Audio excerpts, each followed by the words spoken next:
The life and family of King David in biblical history are marked by a series of tragic events and intense conflicts. In today's video, we delve into the heartbreaking lives of David's renowned children.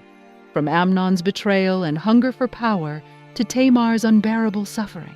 From Absalom's violent rebellion to Adonijah's fatal ambition. And ultimately, Solomon's turbulent rise to the throne. This narrative goes beyond isolated tales and illustrates the outcomes of sin and lessons that transcend time. Before we start, don't forget to like the video, subscribe to the channel, and turn on the notification bell to stay updated. A single like takes a moment, but has a huge impact on us. The tale begins with Tamar, an Israeli princess. As the child of David and Maacah from Geshur, she was the only full sister of Absalom. Tamar, celebrated as one of the most beautiful women in King David's realm, faced a shattered life after being victimized by her half-brother, Amnon. Tamar's sorrowful journey began when Amnon, consumed by uncontrolled desire and sinful fixation, feigned illness to lure her into caring for him. Amnon sought to exploit this moment of vulnerability to fulfill his wicked desires. Dismissing all of Tamar's cries and protests, she tried to resist, citing the law, but he overpowered her and raped her. Afterward, Amnon's anger turned toward Tamar, and he assaulted her. She pleaded with him to marry her to protect her dignity, but he forced her out of his presence. Overcome with panic, Tamar ripped her robe and fled in tears, and word of the assault began to circulate within David's royal household.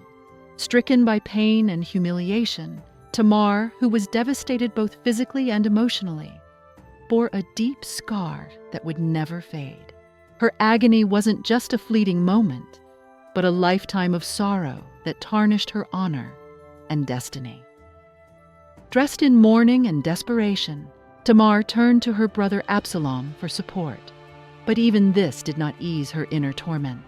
Although David was furious about the incident, he took no action because Amnon was his designated heir. His silence only deepened the injustice Tamar suffered. Quietly, Tamar became a symbol of suffering and injustice, a tragic figure caught in family turmoil and broken moral boundaries. Tamar's story stands as a grim reminder of the consequences of unchecked greed and the lack of justice in David's family, with repercussions that lingered for generations.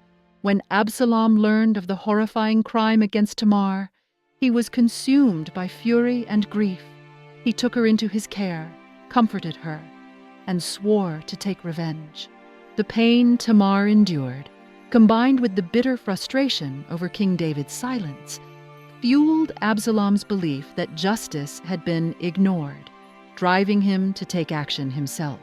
Once celebrated for his extraordinary looks that captivated all of Israel, Absalom now appeared as a different man, a figure consumed by his thirst for revenge, far removed from his image of perfection.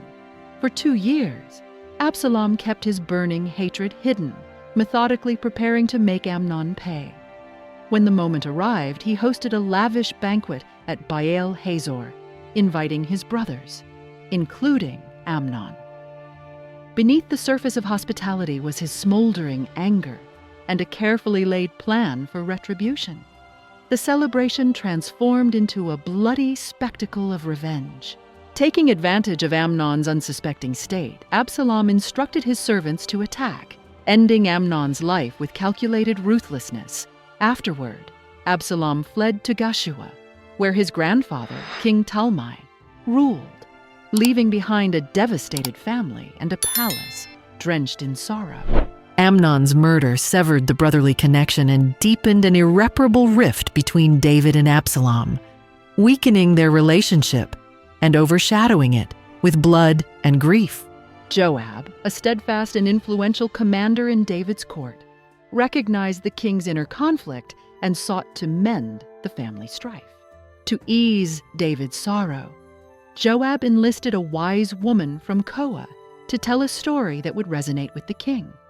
She shared an account of 2 sons, where one killed the other, and their family demanded vengeance, evoking the pain of loss and a plea for justice. David, moved by the narrative, denounced revenge, unaware of its parallels to his situation with Absalom. The story deeply moved David, leading him to contemplate forgiving Absalom. He eventually allowed Absalom to return to Jerusalem, albeit with a firm refusal to meet him in person. During this time, Absalom secretly cultivated his desire for authority. Using his charisma and striking appearance, he gained the favor of the people. He stationed himself at the palace entrance, engaging with those seeking justice, portraying himself as a compassionate and understanding leader. Absalom took advantage of every opportunity to criticize the court's failures in justice, while portraying himself as a leader committed to fairness and the people's well-being. Through his persuasive speech and magnetic personality, Absalom steadily gained the support of Israel's tribes. Traveling widely, he forged alliances and exploited public discontent to enhance his personal influence. Once he had the people's favor, Absalom declared himself king in Hebron, setting off a bloody war with his father. The kingdom was torn apart. David, the God-anointed king, stood against Absalom, the courageous yet power-hungry son. Absalom's actions jeopardized David's rule and cast a foreboding shadow over Israel's destiny, serving as a timeless warning against the perils of betrayal and hubris. Confronted by his son's rebellion, David had to flee Jerusalem to avoid direct conflict. Despite his attempts at reconciliation, tensions escalated into civil war, forcing David's followers to fight Absalom's forces, dividing brothers against each other. These battles transcended mere physical contests, becoming stages for both family and national tragedy, with past wounds and rifts laid bare. The narrative's climax unfolds in the forest of Ephraim, where David's troops confronted Absalom's army. While the Bible omits intricate details, the battle is portrayed as brutal, blood-soaked, and heartbreaking, rupturing familial ties. Absalom's tragic demise was marked by irony. His long hair, once a symbol of pride, became ensnared in an oak tree, leaving him defenseless and suspended. Despite David's explicit command to spare Absalom, Joab, his commander, disregarded the king's wishes and killed the helpless Absalom. This left David devastated. David's grief-stricken lament reverberated, "My son Absalom, my son Absalom. If only I had died instead of you, Absalom. My son, my son." 2 Samuel 18:33. It was a father's mournful cry, unaffected by betrayal. The battle at Ephraim Forest ended Absalom's rebellion, but inflicted an emotional wound on David. Though victorious militarily, David faced a poignant personal loss. Absalom's death reminded David of his earlier transgressions, his liaison with Bathsheba and Uriah's murder, defiant acts against divine law that brought both familial and divine consequences. Following her brother's death, Tamar became the sole caretaker of her niece, who shared her name, Tamar. The Bible describes Tamar as a desolate woman in her brother's house, grieving and scarred by the trauma of her assault. Her later life and death remain unknown. During the instability within King David's royal family, Adonijah, the fourth son of the king, rose with ambitions to claim the throne, reigniting the battle for succession. The name Adonijah, meaning "the Lord is my God," might symbolize the family's bond with faith or his immense aspirations. Adonijah, born to David and Haggith, one of David's many wives, grew up in a royal environment alongside notable siblings like Amnon, Absalom, Tamar, and Solomon. Eager to secure his position, Adonijah planned a coup to crown himself king while David was still alive. As David's health deteriorated with age, his grip on leadership weakened. Sensing the opportunity, Adonijah, the eldest surviving son of David, initiated daring steps to seize the throne, disregarding Solomon's rightful claim. Solomon's succession had been divinely ordained, as conveyed through the prophet Nathan, affirming that David's lineage would endure and one of his descendants would reign forever. Undeterred, Adonijah hosted a grand banquet at En Rogel, inviting the princes and powerful allies in the kingdom to gather support for his kingship. Although portrayed as a grand festival, the feast was a calculated move by Adonijah to solidify his claim. Those loyal to David and Solomon, like Nathan the prophet, Abiathar the priest, and Benaiah the general, were conspicuously absent, a clear indication of Adonijah's exclusionary tactics. Though frail in health, David remained alert to Adonijah's attempt to seize the throne. Acting swiftly and decisively, he named Solomon, his son by Bathsheba, as the rightful successor.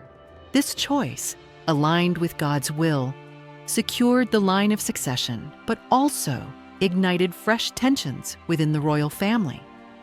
Adonijah and his followers, confronted with this reality, were outraged and faced significant defeat. Fearing Solomon's reprisal, Adonijah fled to the altar at the tent of meeting, a holy place of sanctuary, to plead for mercy and protection. For Solomon, this was a chance to demonstrate the grace of a newly crowned king. Solomon assured Adonijah that his life would be spared as long as he remained loyal, emphasizing that his reign would prioritize peace and justice. Adonijah, moved by Solomon's clemency, temporarily yielded and returned home, recognizing Solomon's authority. However, his ambitions lingered, and he began strategizing to regain influence. In a calculated effort, he approached Bathsheba, Solomon's mother, to petition Solomon for permission to marry Abishag, the young woman who had attended to David in his final days. Marrying Abishag was a deliberate move to strengthen Adonijah's standing and extend his influence within the royal court. Solomon, however, saw through Adonijah's hidden agenda. This request was not merely about marriage, but a calculated challenge to the throne's stability. Sensing the threat, Solomon took firm action. According to 1 Kings 2:24-25, Solomon proclaimed, "As the Lord lives, who has established me securely on my father David's throne, and has made me a house as he promised, Adonijah shall be executed today." To protect the kingdom, Solomon commanded Benaiah, son of Jehoiada, to carry out Adonijah's execution. With that act, Adonijah's aspirations for the throne were extinguished, and Solomon's reign entered a more secure phase. Solomon started his reign by conducting a large-scale purge, targeting figures such as his father's chief general Joab, among others, and secured his rule by appointing allies to key positions in both religious and civil military sectors. He is believed to have ascended the throne at the age of 15. He greatly expanded his military capabilities, focusing on his cavalry and chariots, and established various colonies that also doubled as trading hubs and military outposts. Throughout his lengthy reign, Solomon became renowned for his wisdom, immense wealth, and extraordinary leadership, most notably for constructing the magnificent temple in Jerusalem. He is remembered as the richest king of Israel mentioned in the scriptures. Solomon's death is briefly mentioned in the Book of Kings, offering no detailed account. The Bible merely states that he rested with his ancestors and was buried in the city of David, his father. 1 Kings 11:43, with the phrase "rested with his ancestors" serving as a solemn biblical metaphor for eternal rest. The narratives of the lives and tragic ends of David's sons, ranging from Amnon's crime against Tamar to Absalom's sorrowful rebellion and Adonijah's ambitious plot, form a tapestry of the dire consequences of unbridled ambition, misplaced desires, and estrangement from faith. Each act of wrongdoing plunged the royal family deeper into successive tragedies, highlighting unresolved inner conflicts that neither strength nor strategy could mend. Nevertheless, these grim accounts also emphasize the Bible's message of repentance and forgiveness. Even amid profound human suffering, hope and redemption remain, reminding us that the spiritual journey, guided by justice, honesty, and divine principles, offers purpose and renewal, no matter the missteps. If these stories resonate with you and you wish to delve deeper into biblical characters and lessons, be sure to subscribe to the channel to stay informed about future content. Share your insights or takeaways from David and his family's tumultuous saga in the comments below. Thank you for watching. May God's blessings be with you and your family.